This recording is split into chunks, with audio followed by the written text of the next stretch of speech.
Hello, scholars. Welcome back. I hope you all are doing fine.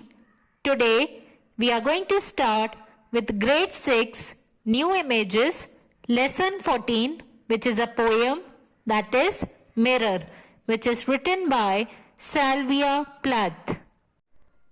Now, let's begin from page number 150.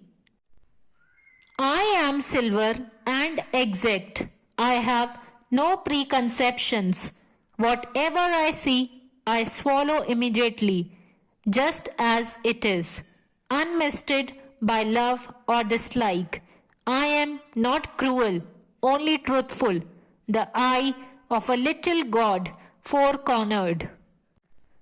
So, in this poem, a mirror describes its existence and its owner, who grows older as the mirror watches.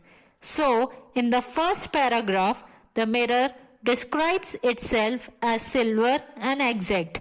So, as you all have seen, it is silver in color and it shows you what exactly it has to show.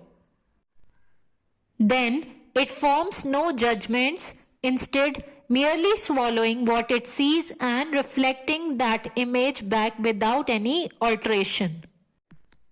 So, the mirror shows the things exactly the way they are and it does not changes anything whether the people like it or don't. Also, the mirror is not cruel, only truthful. It shows you whatever it is truthful. And it considers itself a four-cornered eye of God which sees everything for what it is. So it considers itself as a four-cornered eye of God because it shows the truth always. Now let's read the next paragraph. Most of the time I meditate on the opposite wall. It is pink with speckles.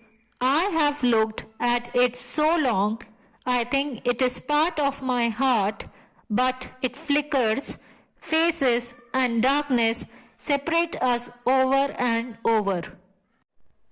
So, most of the time the mirror looks across the empty room and meditates on the pink speckled wall across from it. So, it keeps on looking at the wall continuously and it keeps on meditating. And it has looked at that wall for so long that it describes the wall as part of my heart. Then, the poet says that the image of the wall is interrupted only by people who enter to look at themselves. And also the darkness that comes with night.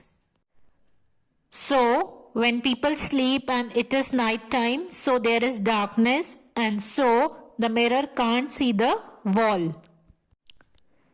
Let's move forward now. Now, I am a lake. A woman bends over me, searching my reaches for what she really is. Then she turns to those liars, the candles or the moon. I see her back and reflect it faithfully. So here the mirror imagines itself as a lake. A woman looks into it, trying to discern who she really is by gazing at her reflection, and sometimes the woman prefers to look at herself in candlelight or moonlight, but these are liars. Here the mirror says that those are liars because I show the reality. And the mirror says that the candlelight or the moonlight, they don't show the real appearance to the woman. Here the mirror says that I only give the faithful representation of the woman and these candlelight or moonlight, they are liars.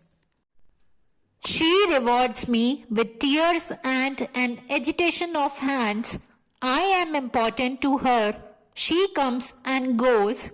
Each morning it is her face that replaces the darkness.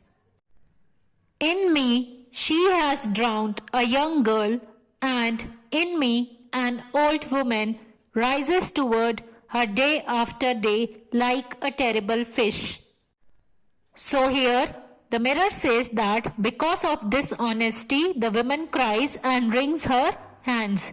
Nevertheless, she cannot refrain from visiting the mirror over and over again every morning. So as you all know that the mirror shows the reality, but we can't stay away from it for a long time. We have to see our face in the mirror.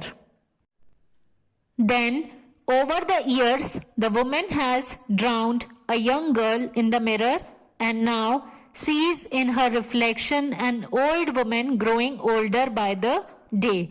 So, now the woman has grown older.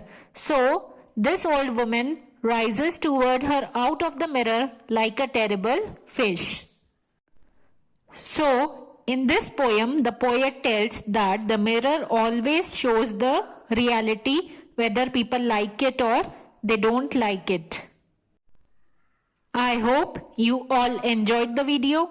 Assignments and worksheets are given in the description box. Keep practicing them and stay home, stay safe, keep washing your hands. Thank you.